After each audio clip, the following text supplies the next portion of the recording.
How's it going, everyone? It's the Natural here and welcome back to another video on the channel.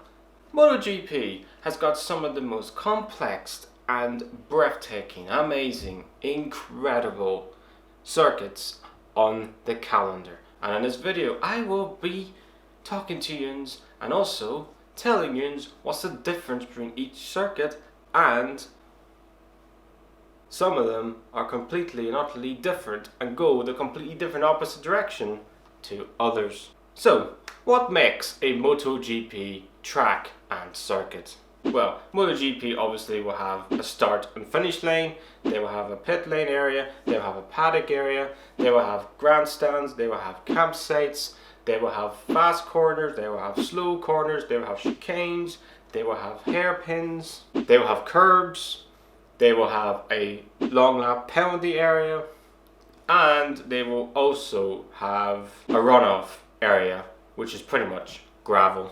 And a MotoGP track obviously will have to fit into the FIM rules of a track layout. So maximum and minimum track length, obviously. So maximum is a 10-kilometer track length. Usually those circuits are Kota and Silverstone, which are massive, huge, enormous areas of land, and just a track is literally on it, and it's quite long really. But there's also circuits that are 3.5 minimum length, and those are like maybe your Valencia or Sachsenring. They're sort of, quite, small little circuits. Every track obviously would need a front straight, but not every circuit needs two straights, because in some of the circuits, i.e. Qatar and Phillip Island, only have one straight, and that is literally the front straight. While other circuits, like Kota, will have like two, maybe even three big, huge straights. There are two different directions a MotoGP track can go, and that is clockwise and anti-clockwise. And MotoGP has 6 anti-clockwise circuits, as you see here. These are the 6 anti-clockwise circuits, and the other 16 are obviously clockwise circuits. And what anti-clockwise and clockwise circuits are is obviously, if you have more left corners than right corners, then it's an anti-clockwise track.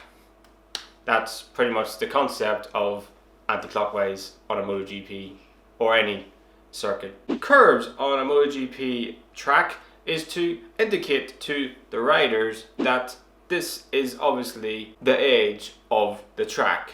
And obviously if you go over the edge of the curbs and go over the green paint, then that's where track limits come in. And we've obviously talked about track limits recently on one of our videos. If you haven't checked it, go check it out, because it really talks about track limits, penalties, and many other things that a MotoGP rider can get penalized for. MotoGP will have so many different unique track layouts, so many different unique ways of how a track is made. Some tracks are small and narrow, like Sachsenring, maybe like Assen, Valencia, sort of small little narrow tracks that really make great, incredible racing. But there are also certain tracks that are, big, huge, massive tracks, like Silverstone, like Kota, just for an example. And you've also got some tracks that are stop and go tracks, like the Red Bull Ring, which relies so much on heavy braking and so much acceleration.